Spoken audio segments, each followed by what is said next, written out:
Well, good evening, everybody, and welcome to a new episode of Unfiltered Conversations. And tonight we have a very, very, very exciting episode for you because we have some very special guests with us today. And you may know them if you've been on the interwebs, on YouTube, Facebook, wherever you may watch your Civil War podcasts and live videos. We have the Civil War Breakfast Club with us tonight. So, guys, thank you all so much for joining us for one of these episodes. This has been long anticipated, and we're really big into supporting the community, and to have somebody as supportive as you guys on here, it's actually really incredible. So welcome to the show, guys, and we're excited to dive into some fun stuff and some nonsense and just all the good stuff tonight. David Maxwell on Facebook even already saying good evening.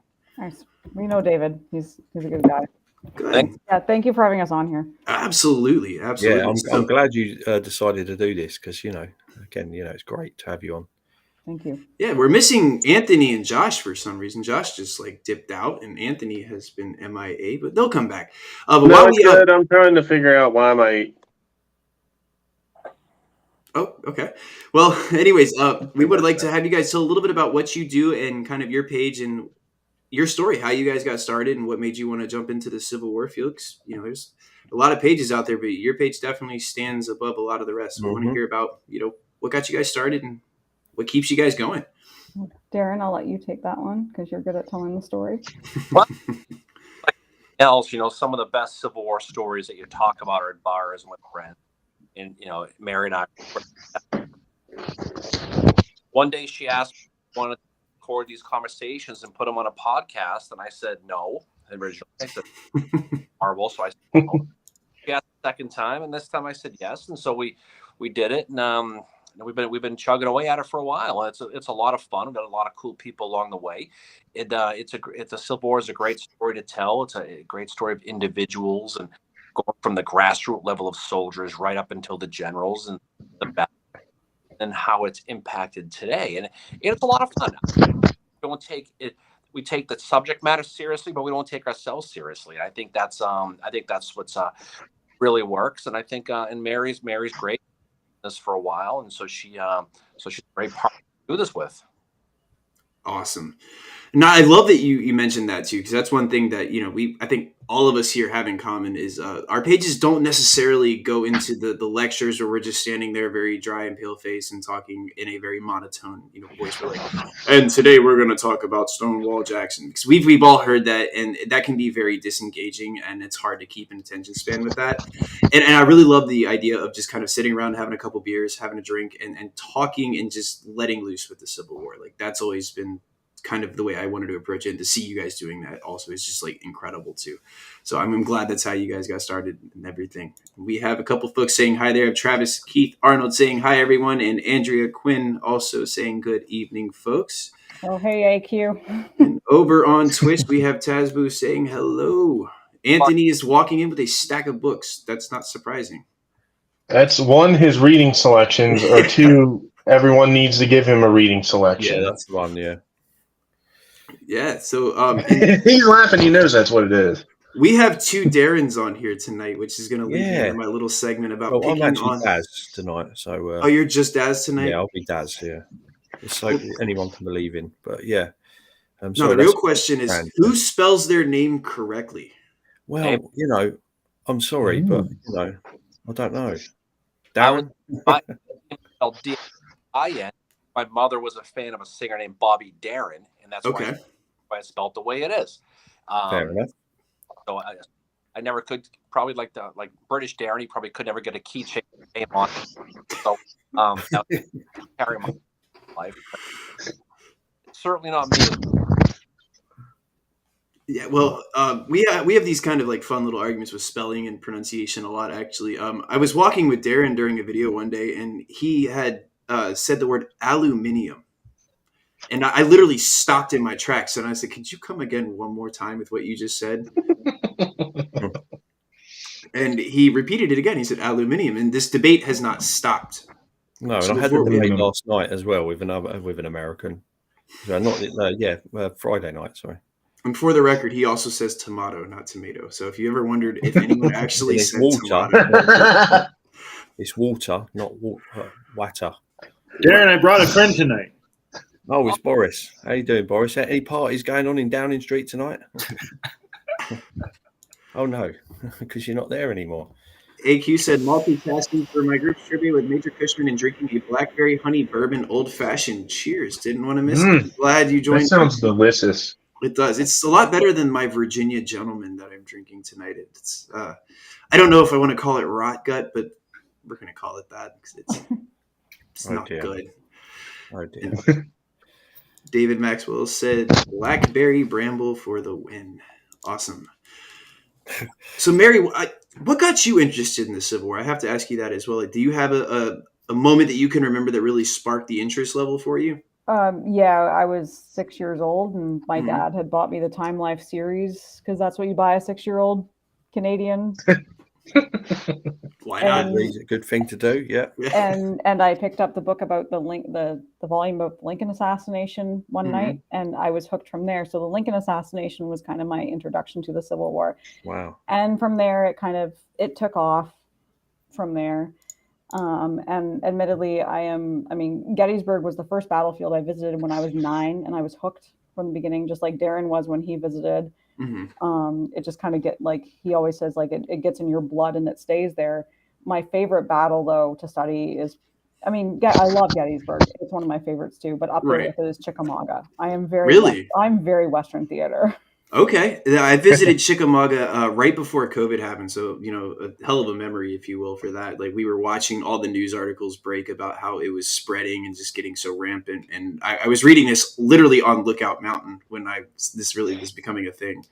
But that was a hell of a battlefield to visit. And I didn't get to see as much as I wanted to. We went on a Dave Powell tour with him and Jim Ogden. So, Oh, wow. and this is somebody who's never studied the Western theater at all. This is my first Western theater battlefield, not knowing a single fucking thing about it.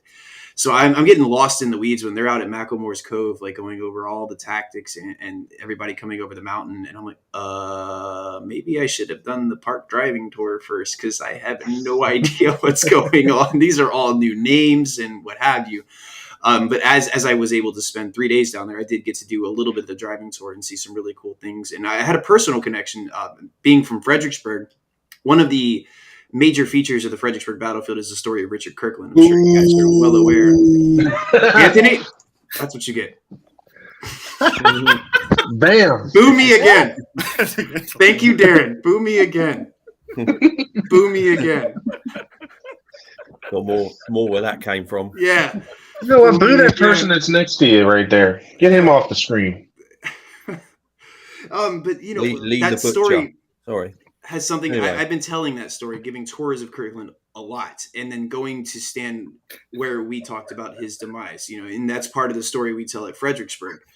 So standing there where in the area that he was killed was really, really powerful. So that was my big takeaway from Chickamauga. And of course, since then, I've read quite a few things about it. So I have a better understanding, but I can totally see why that's such an interesting battle for you. And I felt bad for Darren the first time, it's his first visit there and it's raining and it's literally flooded everywhere. So we wanted to see where John Bell Hood was wounded, but we can't get there because it's like a swamp. And then where else we want to go, Darren? Was it Lytle? It was Lytle. But when you're walking the battlefield and it's raining, it's liquid sunshine, Mary. That's all it counts, right? Exactly. Yeah. It's sunshine. Hug through the mud.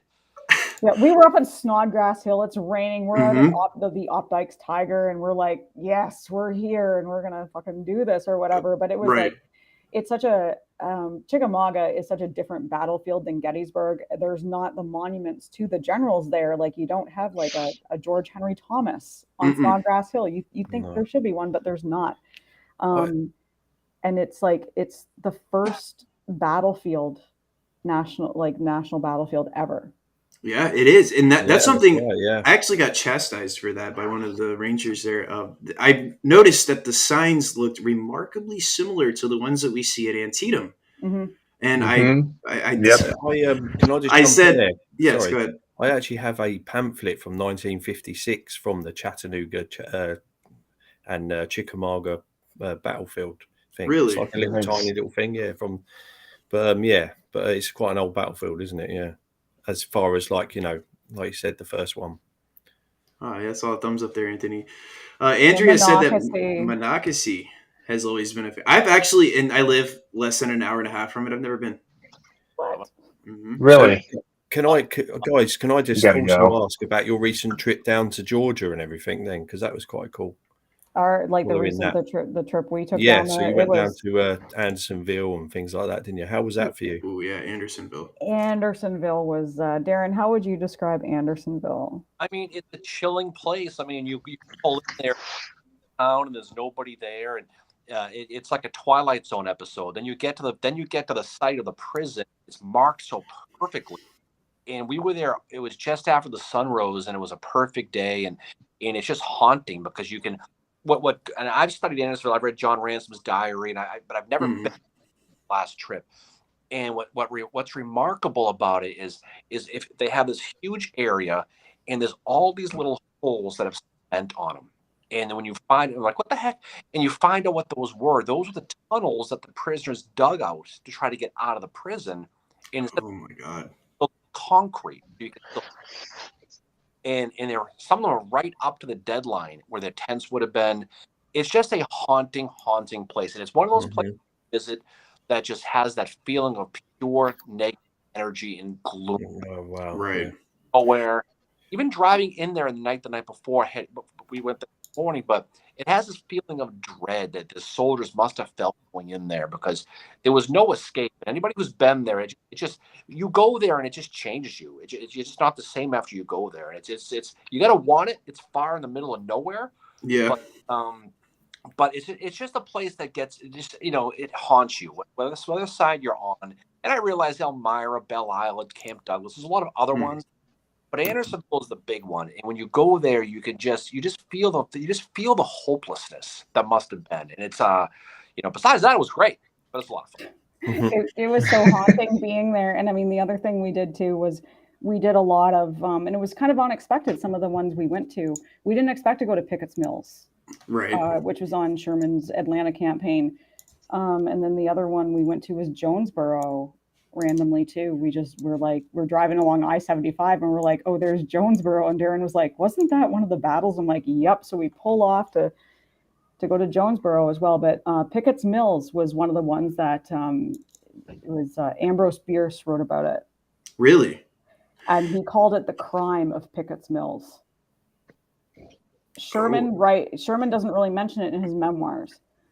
Howard talks about it. Howard said that because Oliver Otis Howard was the commander there, and he said that shocking. That's one of the battles I like.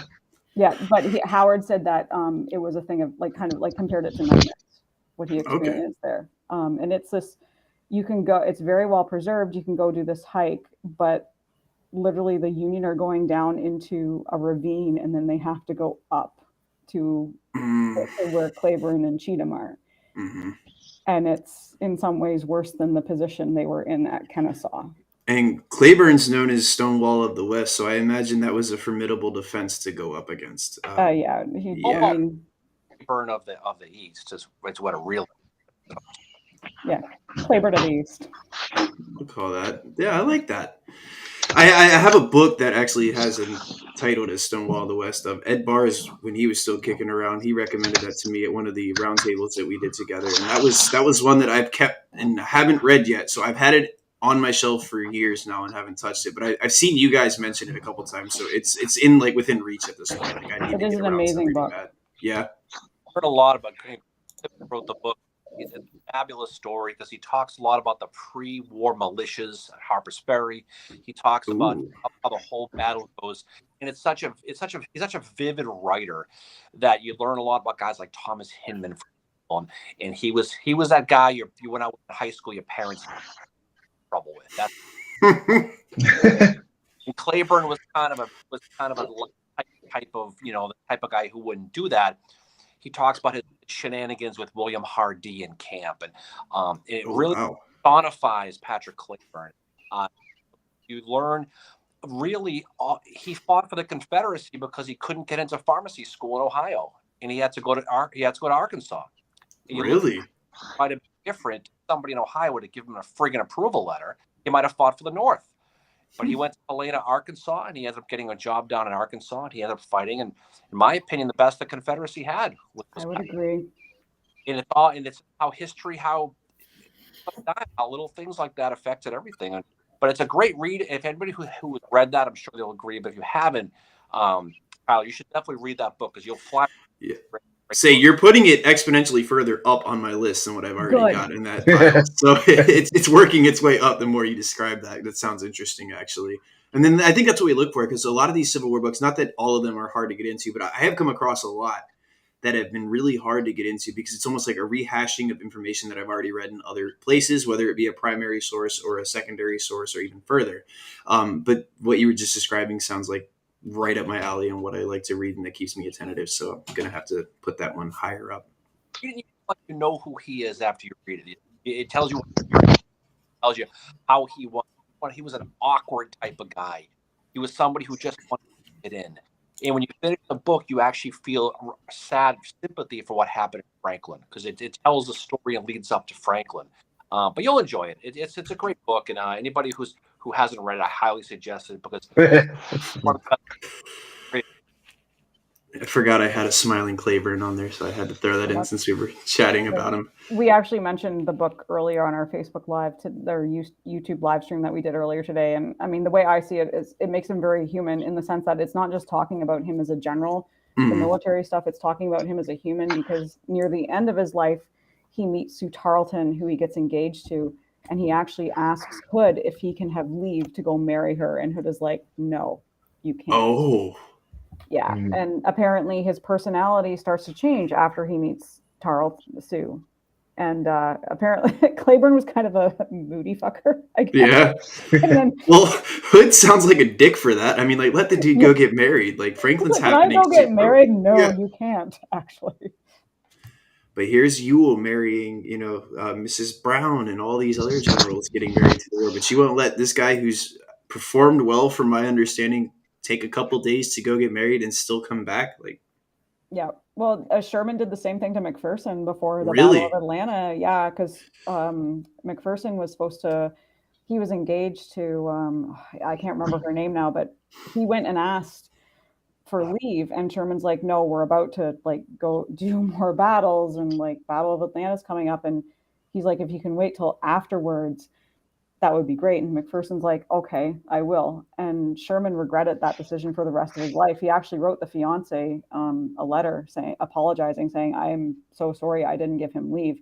And James McPherson's fiance was actually in mourning for like a whole year. She didn't let herself out of her room, and she never married again. Like, she never married anyone. So it's one of the tragic stories out of the Civil War. It's very human.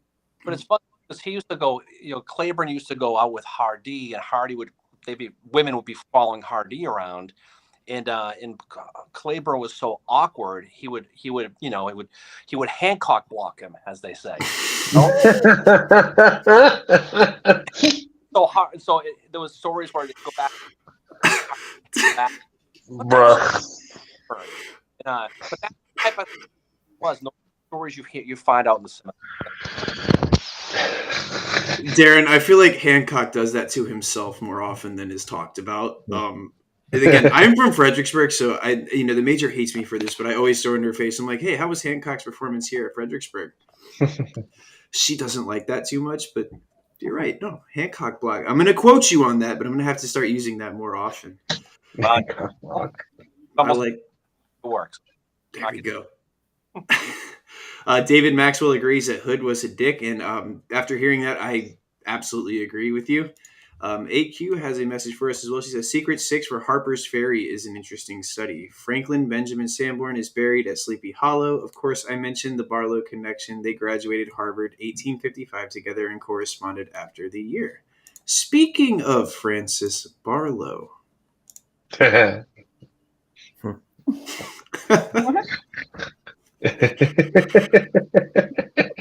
I found him. Darren, thank you for that. Again, Anthony, you need to make this your profile picture at some point. You really do. Sitting at the Red Sox game last night, and Tyler sending me a bunch of picture requests. I'm half in the wrapper making pictures in the second park. You were doing it at Fenway Park too? Yes. Oh, that's awesome. my partner who I was at the game with last night had a few too many IPAs, was speaking Japanese at that point, so I had some time to kill. Oh, well, there you go. Wonder who that could be. Oh, I have no idea. No idea. Guilty as charged. Yeah. Hey, IPAs are good though. That's not a bad yeah. choice. So, God, if everybody's drinking something, Darren, you're not having an English Budweiser, are you? I'm not having anything tonight because it's 2:00 in the morning, and I've just been to London 2 days in a row, and I'm fucked. Basically, I guess we do a thing where we I had normally plenty talk last night though at the US Embassy. That's for sure. Ooh, well, I want to segue into that, but I want to show everybody what we're drinking right now. I'm drinking an Old Busthead Pale Ale. It's an English beer, actually, Darren, for you. And then I have a glass of Virginia Gentleman Rot Gut for after this beer. So that's that. You're drinking Climax Moonshine, which is he's not an exact neighbor, but the guy that makes that lives a couple yards down from where I live. If you ever seen the show Moonshiners, Tim Smith from Moonshiners, not Tim Smith of the East, not Tim Smith of the West, the Moonshining Tim Smith of the Moonshine. Makes that one. There's 3 Tim Smiths. There are. They're all great in what they do, and one guy makes moonshine. I'm not drinking the second one because, like Darren was telling me, the last one I almost wound up on the floor. Oh, you were a complete What is that? That looks good. Yeah. This is Crowd Surf Motel Passion Fruit IPA out of Flying Monkeys in Canada. Passion fruit IPA. Nice. Yeah. Now you see it, now you don't. What do you got, Darren? Something called Hey Nelson. It's an IPA. I was going to drink some tea, Darren, on the harbor, so I don't have any left. Oh, you. I was waiting for that. Anyways, now we're on the topic of the revolution because I knew that was going to come up at some point because it always comes up. Oh, fuck off. That was when we took Darren to Surrender Field for his. When I was they made me stand in front of the sign and cry. But go ahead, Darren. Segue into that. Yeah, so yesterday I was walking through London. Gina said to me, my friend, she's like, there's a George Washington monument over there. I said, no, there's not. She said, yeah, there is. I want to stop there. And there is. And I didn't know it was there. It's just off of Nelson's column. And obviously it's very small because obviously it doesn't mean a lot to us, But I thought, I'll throw up in front of him. There you go. And did you tell them that you've got some good old Virginia soil underneath that monument? Apparently, there is some Virginia soil underneath it. So I did a pee on it, and I didn't really. But Darren did some really cool stuff. I don't know if you guys saw this weekend with his posting, but he got to do some really cool stuff. Yeah, Darren, would you like to share about the monument project with them? I've touched on it a little bit, I think, once. But yeah, it's it's growing in stature. It's hard, because people don't understand the connection between Britain and the Civil War. When I'm standing at a reenactment, people go, "Why are you doing American Civil War? You're British." So I wanted to join it together, So, and I met this woman called Gina who had a dedication for her great-great-grandfather, George Denham. And for 6 months later, we started the monuments for UK veterans of the American Civil War. And we were that was our 3rd dedication today. So we're finding these. She's finding them everywhere. She's got this massive, big booklet of names, and she just researches them, finds out where they're buried. If they haven't got a headstone, they get a headstone.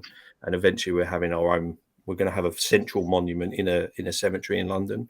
But we had a dedication today, and yesterday we ended up getting invited by the First Sergeant Brian Davison, who's at the US Embassy in London.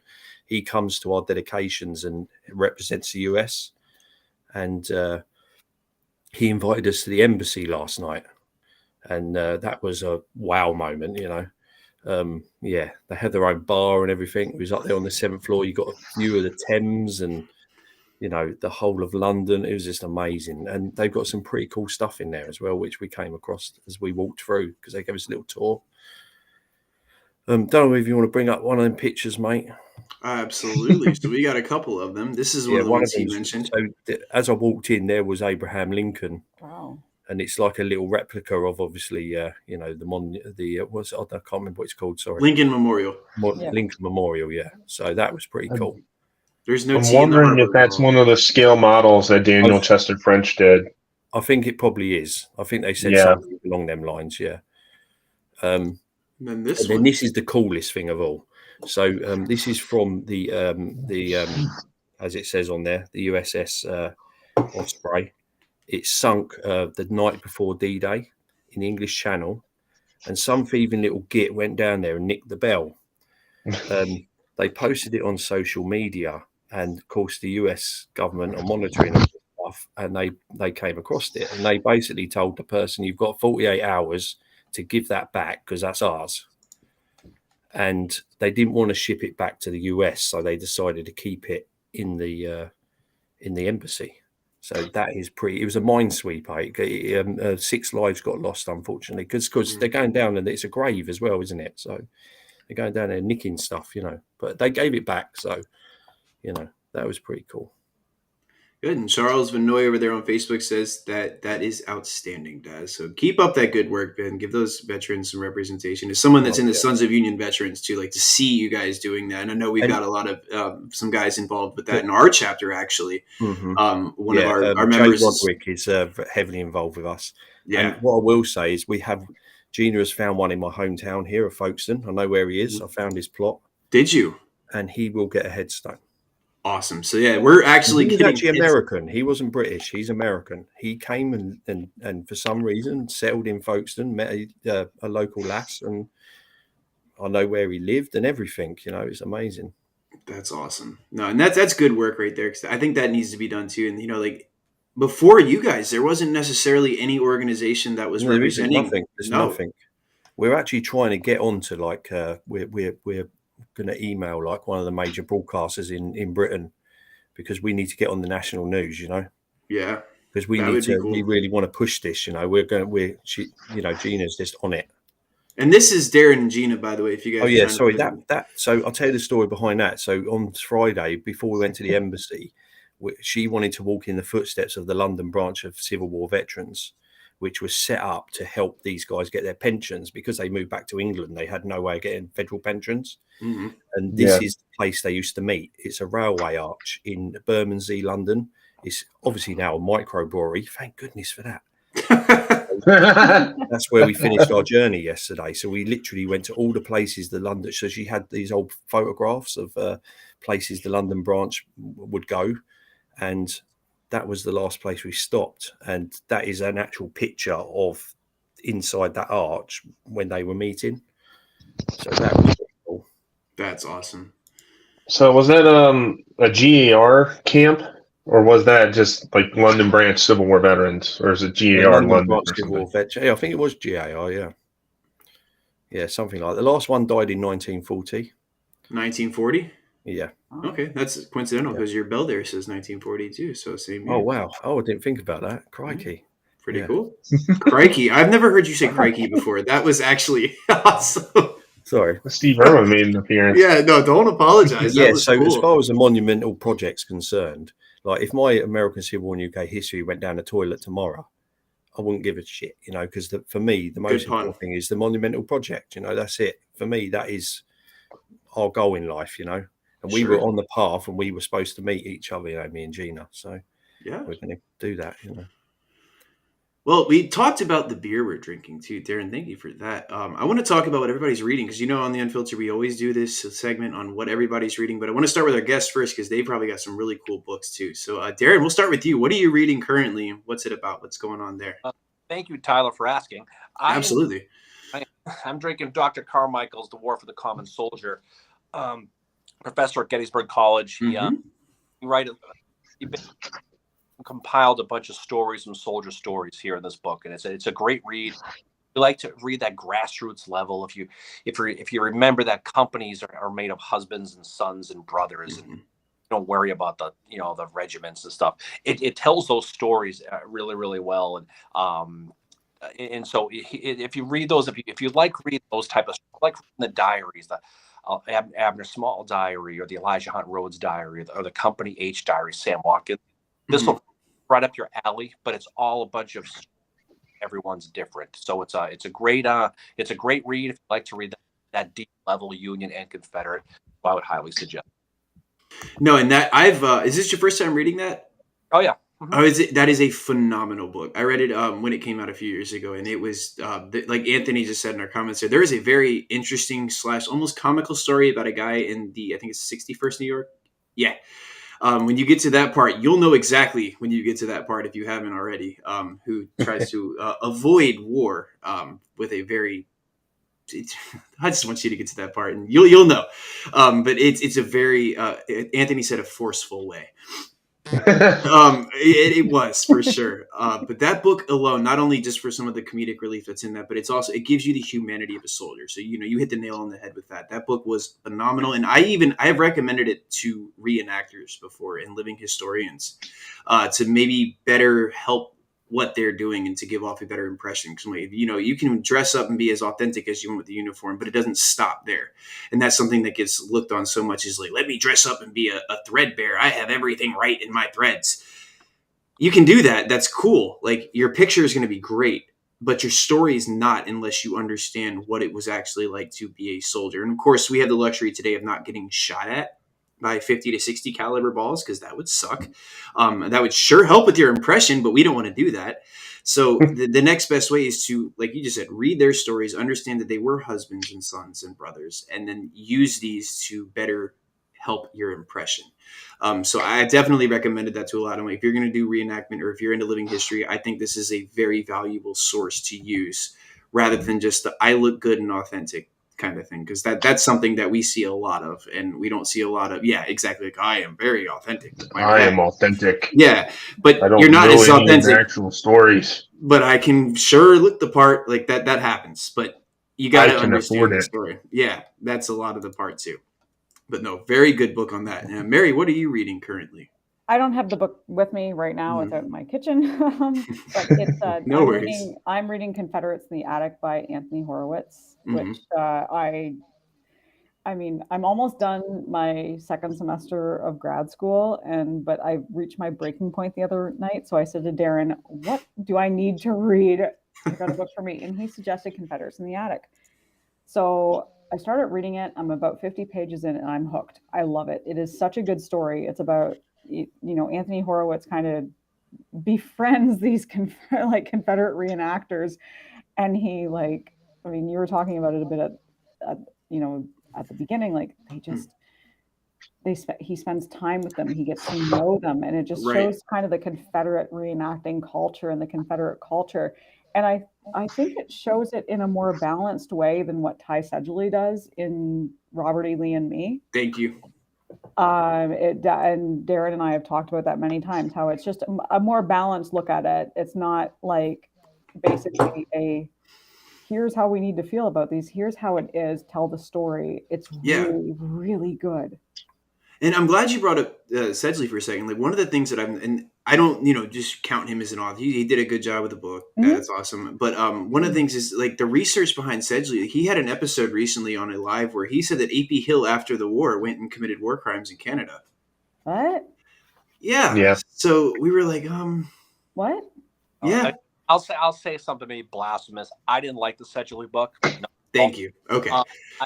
I thought it was a 250-page apology to make himself feel better story. That's exactly what it was. And I felt that there were certain things about that again, I'm as deep blue Union as you're going to get, okay? But absolutely. Not talking about himself, where you're reading about John Futch, 3rd North Carolina. He didn't have a pot to piss. He didn't give a fuck about slavery. He was fit at the fight. Every one of these guys is not labeled under the brush of demon, traitor, evil. Because unfortunately, we see a lot on social media, especially Twitter, because of the Sedgley book. A lot of bashing, a lot of hardcore stuff going against. And I think that's an unfortunate byproduct. I think significantly better. There were parts of Sedgley's book I did enjoy, but for the most part, I thought it was very unfair. I really did. Dude, I'm totally with you. And I mean, even just recently, he made a pretty inflammatory post about the changing of Fort Lee. And I mean, I just almost wanted to drop in the comments. I was like, A.P. Hill was in Canada, right? Like, I don't want to be that petty, but I mean, it's still like, that's the thing that showed me that his research isn't necessarily there. You're right. It was a hit piece in my mind. It was like let's attack a certain demographic. Let's attack a certain belief system. Yeah. And there wasn't a lot of substantiated anything in that book other than just Lee was a traitor, and let me tell you why I feel the way I do. And that's kind of what I took from it. Now, I said it wasn't a horrible book, kind of like you were saying. There were pieces where I was like, okay, I could understand that. But there's been a lot of that recently. There was another one called Searching for Stonewall Jackson, which a few of my peers and I have talked about. It was not a good book at all. The first page was just a crap fest on the Manassas battlefield, saying that nobody knew anything at that visitor center. No one knew where anything was. No one knew anything at that. I don't know any. So Manassas wasn't a good place to visit. And I'm like, excuse me? Like, I would say differently because I've been to Manassas many times, very extremely amount of times. And I'm like, this isn't the case. Like, that's not true at all. And so, like, that book was put down immediately. I didn't even get to finish it because that was just completely unfair and unfounded. And I think there's a trend with a lot of books published under, like, the memory aspect of the Civil War. The folks that are involved with memory tend to be the ones that just do pieces, you know? And then that's the thing. It's like, you're not – I don't want to say you're not taken serious – but again, you're here to start stuff. You're here to piss somebody off. There's a lot of inflammatory books. There are. And it looks like Robert E. Lee is one. Mm-hmm. Yeah. One of the ones I read that I found very, very useful for some previous things that I've done was How the Word is Passed by Clint Smith, where he goes around and like analyzes how people are interpreting this, because this is something that we're all going to deal with. Right. Everybody in here is going to have a different opinion about the Confederacy and slavery because, yes, the soldiers themselves did not fight for it, but the government did, and they made it known. So it's like, how do you walk between that line of making a statement that the Confederacy did, but not the individual soldier? So it's like, yeah, we can present that information, but we can't deny that the war was about slavery. And the tariffs around it and all this different stuff that was connected loosely back to it. But, I mean, for 2 years, my life was completely enthralled in this entire subject because it revolved around Robert E. Lee and that current political political problem around the place I worked. Because how are we going to interpret Robert E. Lee and do it fairly without removing people from the conversation? And the problem is that people who were involved in that conversation, who were involved in the history, were never even talked about previously. They completely eliminated them. So now we're going from over here to all the way over here. We went from they're eliminated to they're the entire story. So the battlefields deal with that too. Manassas, they have plantations. They had enslaved people there, but how do you interpret that when your main mission is actually the battle? You can't ignore it because it's over here. It's always going to be there. Right. And it's the cause of the war, but the battles are the main focus. So it's like, yeah, there's other sites that deal with it, but I don't know what the answer is, you know, like, and you're never going to appease everyone. Bone Kemper has a book called The Myth of the Lost Cause that years ago, and it was kind of going down that road, but it still was a little more balanced. I think at the end of the day, what people need to remember is that there's still two teams on the field here, and the Civil War study wouldn't be any fun if it was just one team, and you have to be able to look at them. Yeah, and I think, you know, the problem is you know, people look at these generals, these Confederacy youth, like they're sports teams now. Take a right. And I was at Gettysburg one day, and some guy was in my face talking about Lincoln's a traitor, and I don't even give a shit anymore, to be honest. Yeah. But I learned a while ago that there are two sides, and there's going to be an impression people are going to have that you're never going to change. And all you can try to do to defend that is study both sides yourself and try to find common ground. Mm-hmm. And you're going to find this good and you're going to find this bad in everybody. And the more you study, the more well-balanced you're going to be. And I think people like to read on their own side and what they want to read, and that's all they're going to do. And they hold on to that point like grim death, and they're never going to let it go. And the more you read, the better. It's like no secret, but the more you read, the better you're going to be. You learn more going to learn more about the side you root for by reading the other side. I promise you that. You're not wrong at all, man. And that's something, one thing I discovered, because again, I'm from Virginia. So I grew up with the knowledge that I had a great great grandfather who fought for the Confederacy. And so all of my family had drilled into my head that this is it's a noble cause they fought for, and they weren't there for slavery, and that your ancestor was this. Well, down the road, about 10 years later, I discovered that my great grandfather, not great, not great, I'm talking great granddad, was a Berdan sharpshooter from Albany, New York. So my dad's grandfather was in the Civil War. It's a weird connection to be 28 years old and have a great grandfather that fought in the Civil War. So it's like kind of an anomaly there. But that was the huge eye-opening moment. Not only that, but just getting into public history and understanding how this works and the causes of the war. It shook me from that. But that also gave me a realization. So, we tend to vilify a lot of people that follow the lost cause. And even some of the people that fought for the Confederacy, like you were saying earlier, Darren, that there was that individual soldier. Josh, you were saying that too. That's something we need to focus on too. And I think that engaging in presentism is a very a vile thing when it comes to history, because what we're doing is eliminating the reality of the fact of what these folks were faced with. So let's use an example real quick. A guy living on a plantation. I'm not excusing any of his beliefs, but I'm trying to give you guys some insight on maybe why this guy believed what he did. So he lived on a plantation his whole life in Virginia. Most of those guys didn't leave beyond 10 to 15 miles of that plantation because everything you needed was there on that plantation. It's like living in a mini fucking city at that point, where you've got your blacksmith shop, you've got your tobacco, you've got your farm equipment. Everything you need is on that plantation. And here comes this guy to tell you that what you're doing is wrong and that you're not allowed to be here and that what you're doing isn't okay. Now, today we know that's absolutely wrong. That's immoral. It is disgusting. Everything about slavery is just wrong. There's nothing okay about it. But the guy that's been living on this plantation where no one has walked onto his land and told him what you are doing is wrong. Do they actually know that what they are doing is wrong? Or do they just know that, hey, I have believed this because I have only been told or have lived this for the past 26 years or 27 years, however old this person may be. And again, I'm using theoretics with that. But that's something to always consider. And I don't think a lot of people do, because it's immediately like, oh, they were slave owners. They're wrong. They're bad. They're this, they're that. I'm like, yes, they are. They're slave owners. They're not good people. I get that. But did they genuinely know what they were doing was wrong? Who was actually telling them up until 1860 when Lincoln took office that they were doing wrong? So, that's something to always consider when it comes to the Civil War. Before we jump to vilify every single human that fought for the Confederacy, let's back it up a little bit and kind of understand context. Why do you have Alexander Stephens as your background? I have to ask. Cornerstone speech. Is that it? Did they know what they were doing?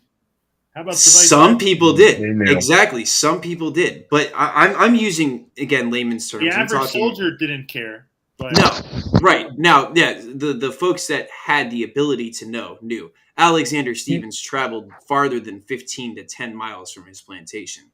I'm talking about Joe Schmo down in Abington, Virginia, who has lived on this little plantation his entire life. The government, we know the Articles of Secession. We know what they thought. You got a point, because Robert E. Lee is one of those non-examples that you can't use for exactly what you were saying. He's been all over the world. Sure. Not all over the world, all over the country. He's been exposed to differences. In letters saying that it is my God-given right to enslave them to make them civilized. That's the letter that talks about the moral history, that slavery is a moral evil, but the moral evil is a necessity upon me, that I have to do this so they become civilized like the Israelites. It's a very interesting letter. So he has this mentality of like, yes, it is bad, but it's bad upon me. And it's very interesting. Like, who did know what? And right. This is a rabbit hole that is we're gonna get sidetracked going down completely. Absolutely. Can I wrap that up and then go back to the book? I mean, sure. Let's go further than the guy we were talking about earlier, who was one of the most forward-thinking men on, hey guys, let's arm the slaves. Everybody else is like,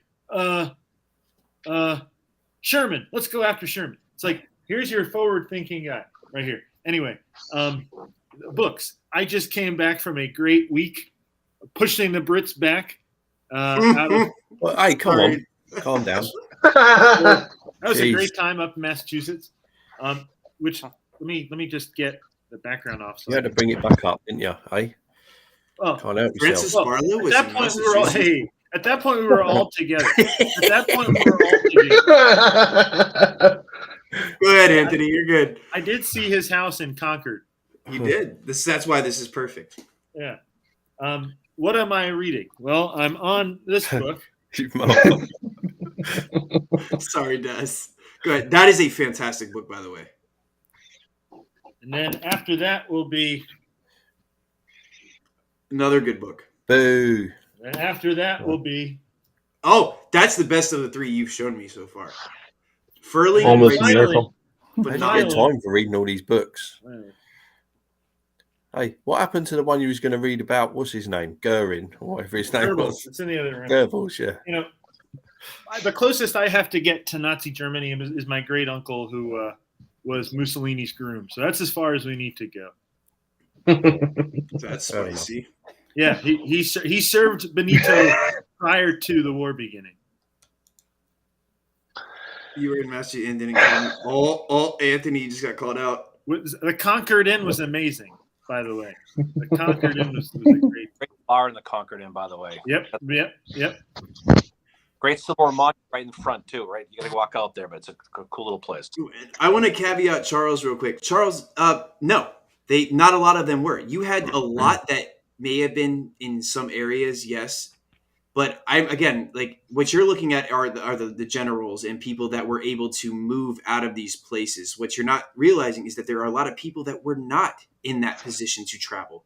There were more individual soldiers. Again, I use that word heavily, individual soldiers that did not have the ability to move farther than 10 to 15 miles. That was a very common thing at that time where they lived on these plantations and worked there because they didn't have anywhere else to go to do anything. Everything they needed was right there.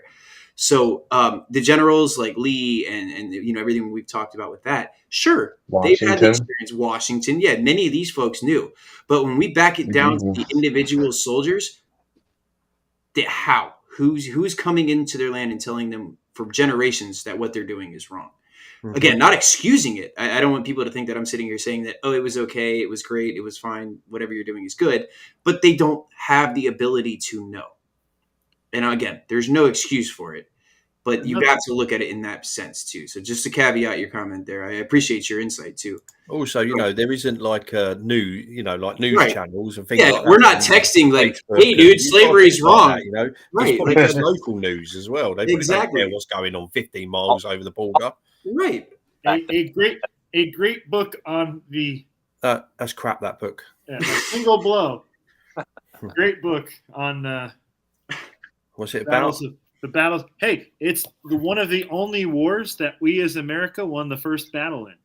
There you go. Civil War, we lost the first battle. Alrighty, Josh, your turn to tell us. Did you mention the French in it? I don't want to hurt your feelings anymore. Just one day. It's the best day when we decided down with the king.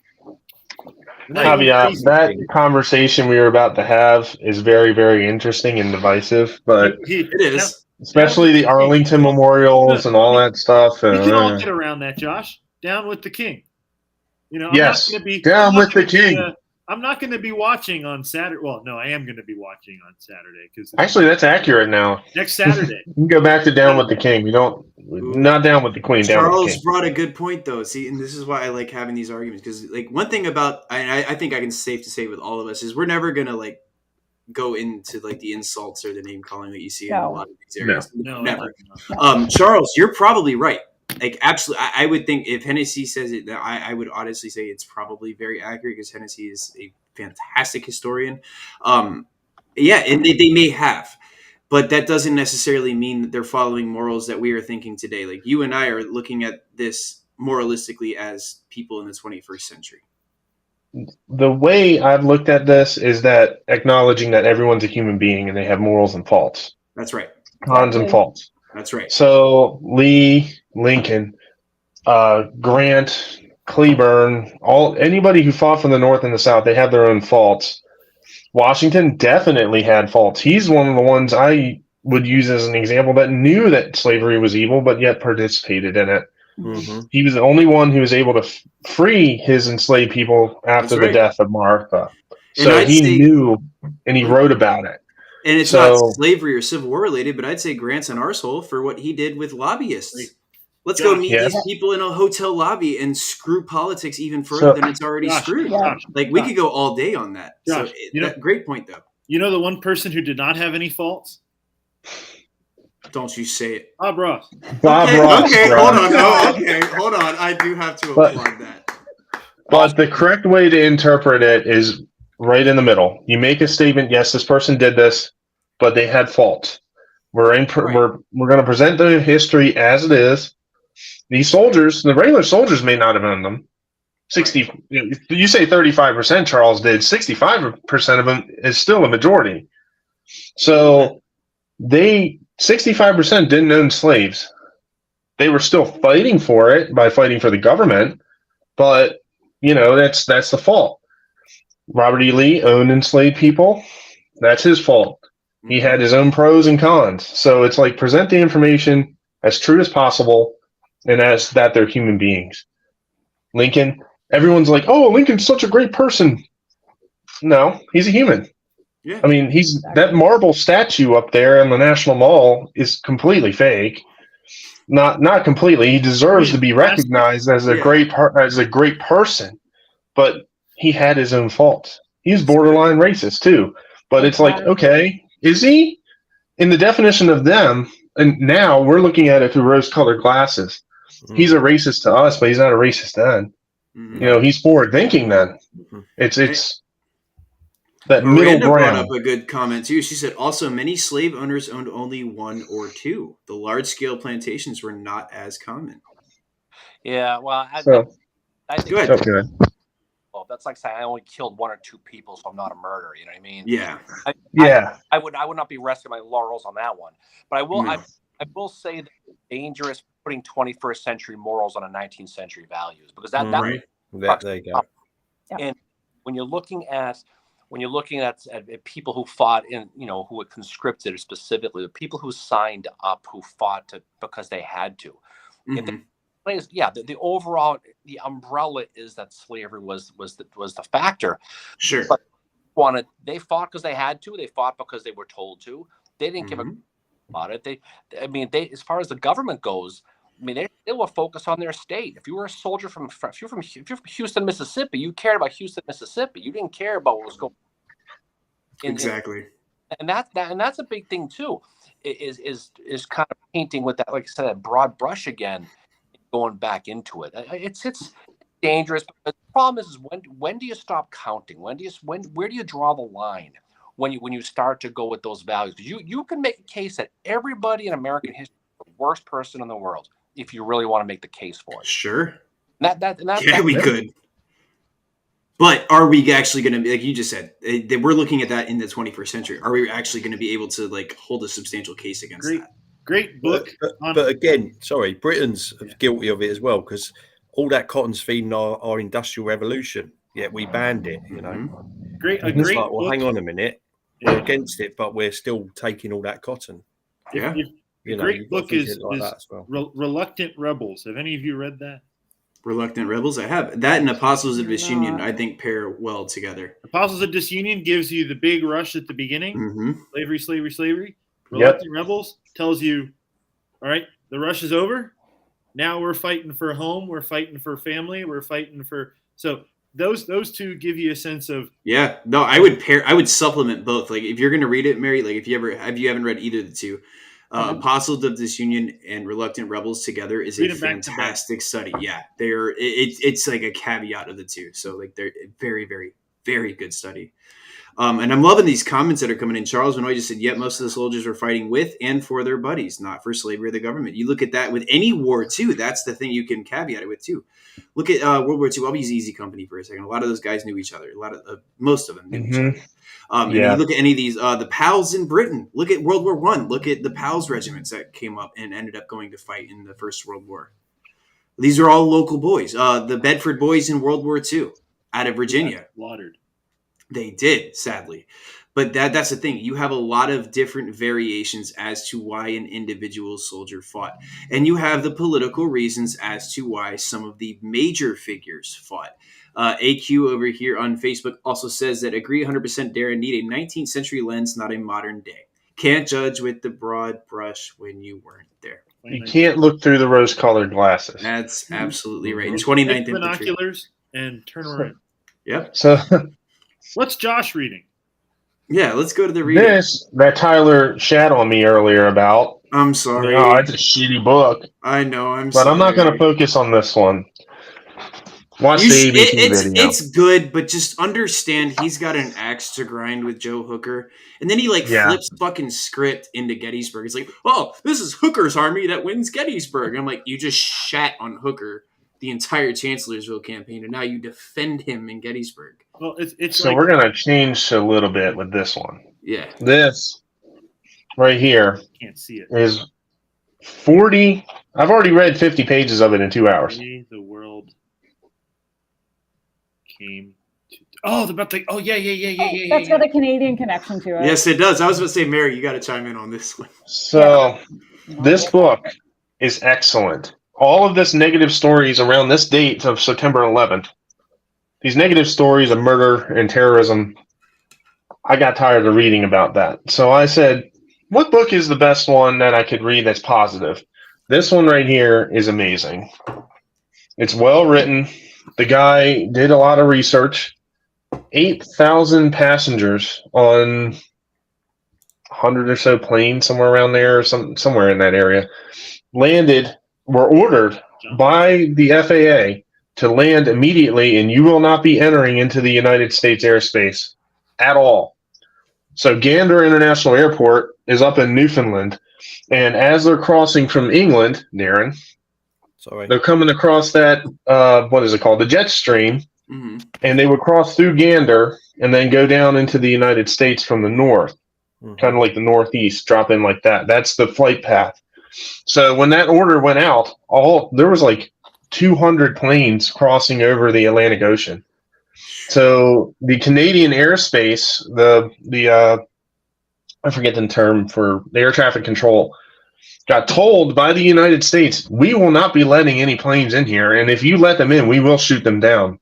We got the order from the president, no planes anywhere. So Gander International Airport began directing people to Toronto, Gander itself, all along the east coast of Canada. And what they did was they realized that this is an old World War II base that the Americans used to jump the fighter planes and the B-52s or B-2s, whatever term it is, bombers over to England. Very long runways, a lot of space, hangars. So they would actually decided that they're going to land most of the planes at Gander. The town has 8,000 people. They had 8,000 passengers in the town. So it doubled like that. Yeah. There's one story in here that actually had entitled Gulfstream 5 executive airplane coming through the airspace, and they were saying you are what is it, the term, I can't think today, you are told to land now. And they said, you don't understand, we have well-to-dos aboard. And then the air traffic controller said, you don't understand, you don't have a choice.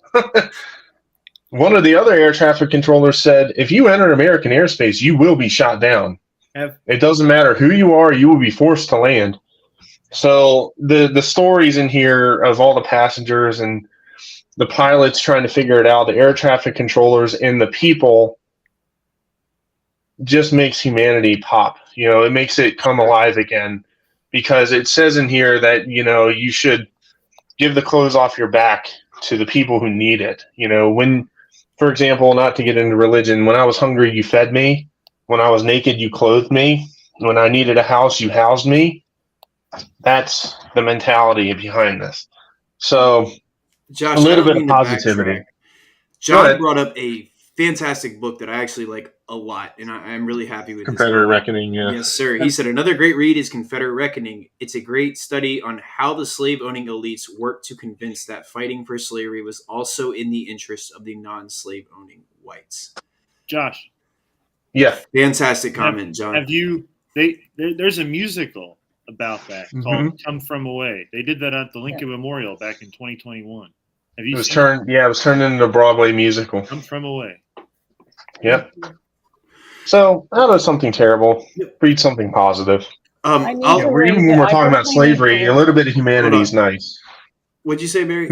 I was saying I need to read Come From Away because I was in Canada when 9/11 happened, and I was in the Toronto area, and I remember my mother calling me very frantically, and she was like, "They're diverting the planes. Like, what's happening? Like, you're right there." I was like not far from Pearson International Airport, and she was freaking out about it, and like it just I don't know, I lived it, so I feel like, and the library I worked at in Canada before I moved to the US, one of our book club sets was that book, and it was our most popular one.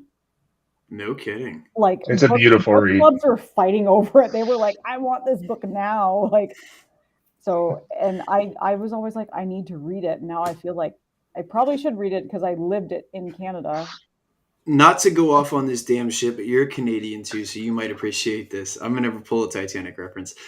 So one thing I know, I have to. You can't. No, the Halifax folks, they endured some shit in 1912. So they were tasked with picking up the bodies from Titanic, and they didn't finish until April 27th. Now, mind you, the Titanic sank in April 15th, 1912. Yeah. So we're talking 15th to 27th, and we're finishing in the 27th of April. And so I've seen a lot of debate on Facebook recently too, like watching these comments go on, because just in the past 5 years, we've finally seen pictures of some of the people they've recovered. Because everybody's like, oh, they just buried him at sea and just threw him in the water. I'm like, do you realize what happens to a human body in that time span, in freezing temperatures? So and those folks need to have accolades, because the folks that were on those ships that came out of Halifax and out of that area were tasked with picking up the bodies and either identifying them or throwing them down into the ocean because they were so unrecognizable. And you got to put yourself in the mindset of these people sailing on this ship. They're fishermen, they're crabbers, they're, whatever they're going out to the water for. Their job is not to go and pick up human corpses from the ocean and bury them.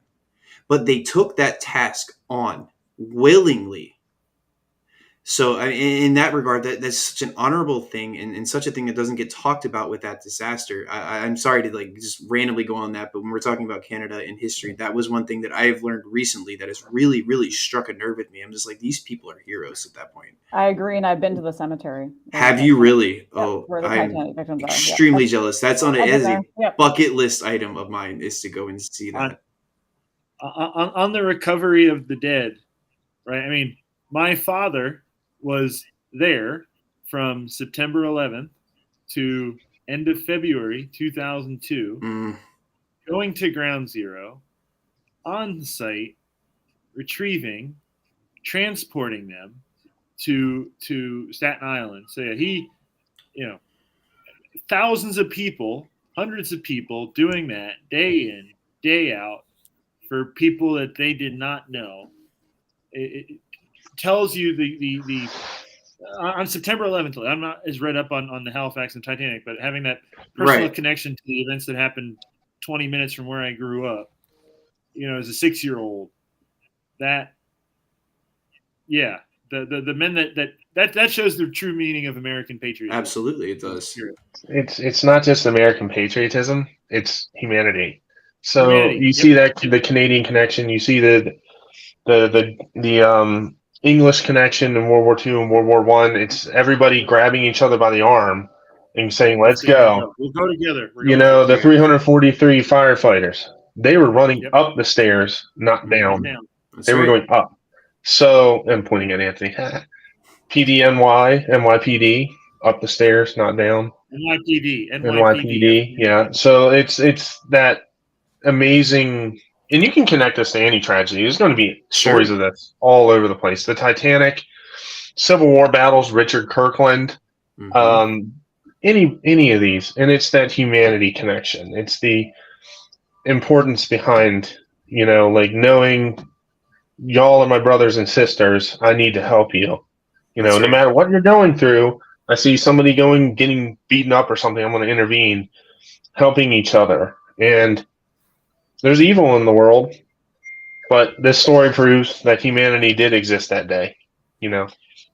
And you know what? Canada seems to be at the forefront of a lot of that. I'm not lying. Like I've seen Something that. about that. That was a Well, bad version. Get your Tim Hortons. yeah, I reckon Tim Hortons Good is good coffee. shit. By the way, I had a friend, John Heckman, brought me back a bag of Tim Hortons the last time he was in Canada, and dude, holy fuck, was that good coffee! I have to say, like compared to what I've got in my cabinet right now, that was the bee's knees. Was it as good as the Fart Mart? Yeah, it was better than Fast Mart, dude. Fart Mart. Wait, yes, you call it Fart Mart. I've got family that live in Montreal, Uh-huh. and I just remember going as a 6-year-old to the mall with them and buying this. I think it was a Sidney Crosby shirt or whatever, and the cashier starts yelling at me in French, and I'm 6 years old, and I'm just sitting there like, and I just remember him saying "stupid American" and then charging me money and then forcing me out. So that's my least favorite experience. You just got one of them faces, Anthony. Sorry, but you have. Anyway, no, I'm joking around. Holy shit. John on Twitter, or Twitch, excuse me, had 2 kids doing the Junior Ranger book today saying that if they put in the same situation as Kirkland, they would kicking them in the head. Those are bad Junior Rangers. There you go. I wouldn't give them the badge. Yeah, they did not deserve that badge, dude. You didn't get the message. Wow. You didn't get the message. Those are little demon spawns right there is what that is. Send them up north, John. Yeah, send them up to us. Yeah. I'll quickly just go through my books before we go into some more conversation. One that I'm reading right now, and I know it's a little blurry. It's Hostile Skies: A Combat History of the American Air Service in World War I. I saw you buy that book. Shh! You saw me buy both of the ones I'm about to show today. And about 20,000 others. Anthony, I got a box of books I bought with you over there. Big. No, Anthony, the reason he says that is because 9 I have a times out of storage 10 unit full of books I bought. Yeah. Anthony and I go to this used bookstore quite a bit.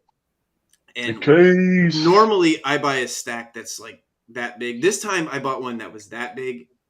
Very proud of myself. I had self-restraint for once. Mainly because, and then I found the magazine that I was just in recently for 49 cents, and I never got a copy of that after I put it. I was like, oh, okay. It's not the size, it's how you use it. Anyway, carry on. Well, there's a really good, McKay's is not just in Manassas. There's it's a McKay's not. It's all over the place. There's a McKay's in Knoxville. There's a Asheville, I think, too.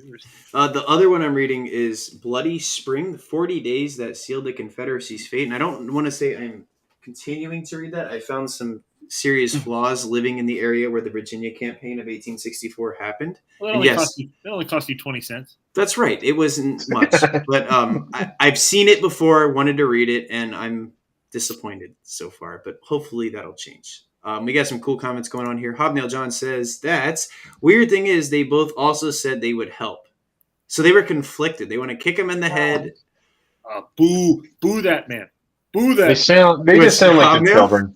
No, go up. Boo that man. Boo River Bees is awesome, but they John, have 2 prices. You need to come to McKay. Yeah, when I have to pay $10 for a book, McKay's beats you. Yeah, sorry. I've gotten hardbacks that book for $1 in first editions that I'd never thought possible for like pennies on the dollar. You need to make a trip up with us to McKay's. River Bees is cool. McKay's is better. Yeah. Anyways. Yeah, this guy got a first edition Return to Bull Run for $1. And then, we had a friend and we met with Hennessy, and he said, "Oh, he got it from McKay's." And then Hennessy's like, it's a first edition for 40 cents. So Mr. Donato very quickly went and hid in his tortoise shell. Cool. So did I. Somebody handed that to me for free, so I didn't pay 10. But yeah, that's where I got mine from. So, like I said, I love River Bees. They were doing great things during the pandemic. They had this this organization where they would send you whatever your subject matter was randomly every week for like $10 to $20 a month. That was cool. But again, 49 cents to $2 for some great hardbacks. John, check out McKay's. You need to, man. You'll understand once you get up there. All right. So we're reaching about an hour and 10. Does anybody have anything they want to discuss before we decide to head off the air here? I think Darren didn't get a chance to share what he's reading. Oh, That's true. We're fair on this. I started it anyway, but because I was on the train yesterday, and I've started Grant 200. It's okay. Where is it at? I've only Darren, just started it, so I don't really know. But yeah. I need to show you this too. Oh yes, that book. Oh yeah, that's a cool little book. This man has got me obsessed with the English Civil War. It's specifically the Battle of Great Torrington, where we blow up a church and people leave their plates Edge behind. Hill. What about Edge Hill? Edge Hill was the first battle, yeah. And then It's an Naseby. interesting one, yeah. You know, There's a good pub over there. I do know two experts in Edge Hill, so eventually, because the anniversary is in October, so I'm going to try and get them on my podcast. So That's a cool battle. Yeah, it is. Yeah, it's a draw as well. The first battle of the English Civil Wars. Did the English win the war? Uh-oh. We got a serious question here now. Football. Oh, okay. Sorry, I'm a Manchester United supporter. Long suffering. The last time we won a league title was in 2013. Oh, We did win the League Cup this season. We just got knocked out by Seville in the European Cup. Yeah, there you go. And I'm a long-suffering England supporter as well, as you might know. Breakfast. Thank you so much for joining. I hope this isn't the last time we get to have you guys on. We want to make sure if any opportunity arises. This is fun. This is a great time. We're always happy to do I'm always available. Perfect. So, Yeah, let us we know. we definitely want to start doing history happy hour or something like that more often, where we have a Saturday or a Friday night. Good luck with winning the title now, mate. You've got no chance. No. Anyway, Arsenal gunner here, but my sink just. Yeah, Oh, they just blow the completely drop the title to City. And Miranda said, "Is it still called the English Civil War? Or are they changing it now? Well, Because no, actually, Scotland and Ireland technically, are it also should be involved?" called the British Civil Wars because technically, at the time, Ireland is actually part of the Kingdom of, is in that as well. So it's called the War of the Three Kingdoms. Although they don't include Wales, but I don't know why, because Wales is part of that as well. But it's Ireland, Scotland, and England because the Scottish are who start it. They start the Civil War really. Wales will just swim away. Yeah, Hey. they just sort of like Anthony, you might like that comment there. Did you like my joke? Wales would just swim away. Yeah. That's the worst one. That's the worst one. I give that one a 2. You give that one a 2? I love it. Well, Darren, I will send you some more Anthony pictures for the next Can you go to the episode. first one? Can you go back to the first one? I like that.